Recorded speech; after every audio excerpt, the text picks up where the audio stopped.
What should I put in my letter?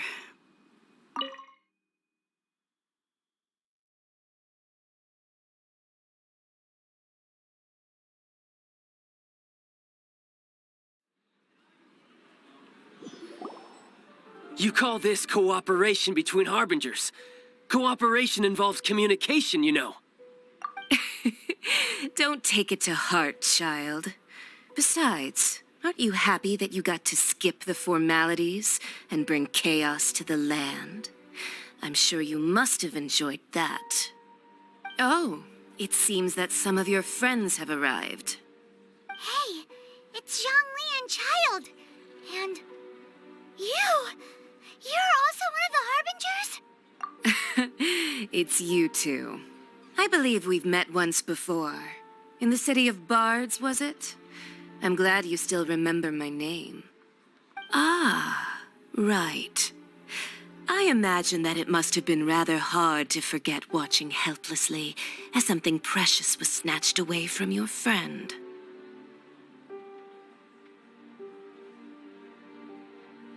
No, don't let her get to you. You've yet to gather the powers of all 7 elements, and our last battle at the Golden House was almost more than you could handle. So it might be best to keep things peaceful this time, seeing that 2 of the Harbingers are here. Well, if it isn't you two. This is our first time seeing each other since Liyue was nearly wiped off the map. This is certainly a bit awkward, wouldn't you say? Paimon knew that we should never have trusted a Fatui Harbinger. Oh, now don't say that. Sure, I may have misled you, but I never had anything against you personally. Besides, I thought we were getting along quite well together, didn't you? Except for that little tussle we had at the end. Nothing personal. We just have different views, that's all. Of course, you may very well hold this against me, but that's up to you. The real deceivers here are Senora and Zhongli. Curse them for leading me on. So actually, I think... Stop wasting time, child. There'll be plenty of time to chat once I'm through here. You remember the agreement, Morax. Now, if you would be so kind. The Gnosis, please. What in the world are you talking about? The contract is fulfilled. That which thou seeketh is now bestowed unto thee. For my promise is solid as stone.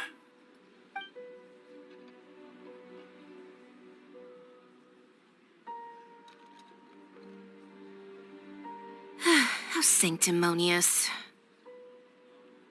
What? So you're the Lord of Chiao? No, wait. That's an exciting twist and all, but why give the Gnosis to the Fatui? I do not give it for free. I give it as agreed upon in the contract. For it is a matter solely between the Tsaritsa and I.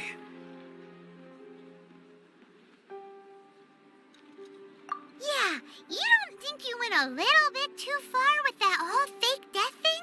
Everyone was preparing the ceremony for you, and splat! This big dragon falls out of the sky, and all of Lyric goes into an uproar. Talk about a disaster. Gathering all the forces that had been bubbling behind the scenes, and then stirring them together in a pot that was bound to boil over.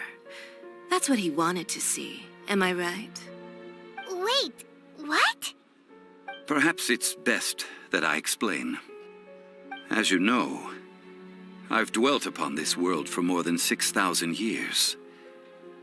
I witnessed the founding of Liyue, together with the Adepti 3,700 years ago. Even boulders that can withstand whirlpools will erode with the passing of time. I kept convincing myself that cracks had not begun to form, and that the end of my time had not yet come. Until one drizzly day, as I was strolling along the harbor, I heard a merchant tell one of his workers, "You finished your duties. Go ahead and call it a day." I I stood motionless among the crowds, asking myself, have I already finished my duties? Oh, Zhongli. But as I began to consider relinquishing my divine role, I soon discovered that many reasons still remained to not hastily depart. Was Liyue, the city I had dwelt in for so long, already prepared to enter its next age? I decided that a test was needed in order to reveal the answer. So I feigned my own death, and gathered the cast of Child, the Adepti, and the Liyue Qixing to play their roles together on the stage that was Liyue.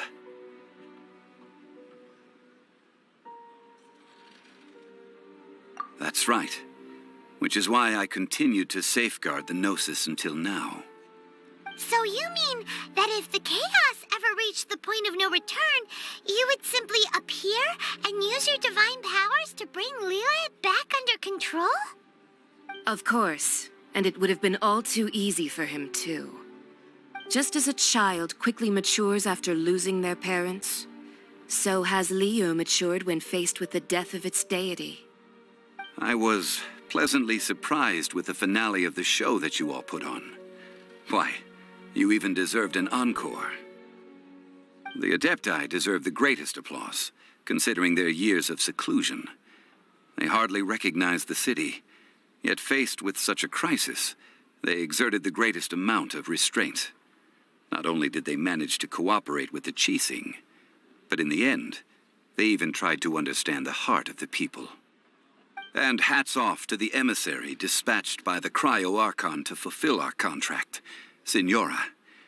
She managed to keep everything she knew in strict confidence, far from the eavesdropping ears of her colleague Child, just as I had requested.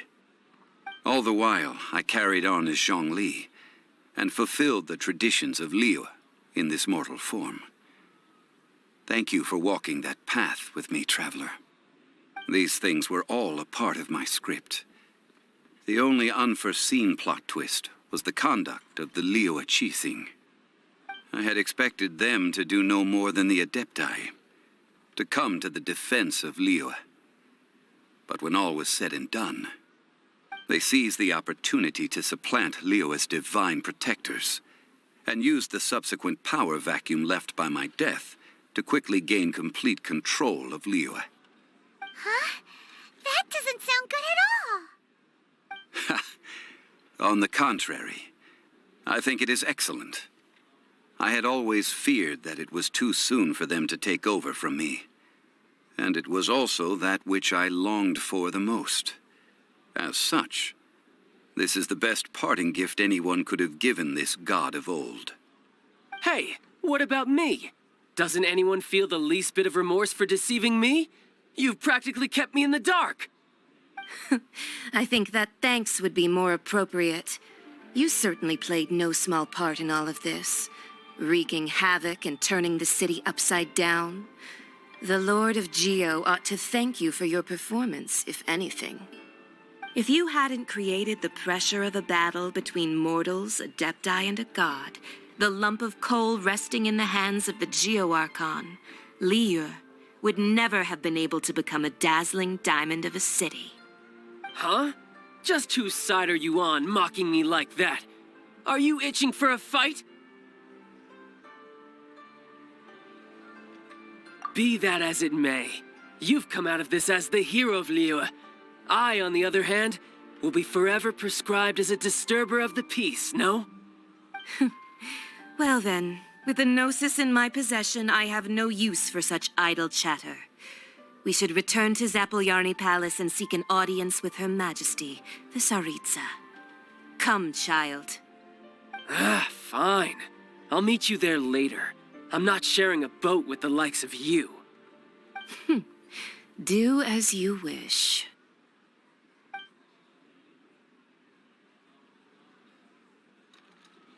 Now then, is there anything else you wish to ask me?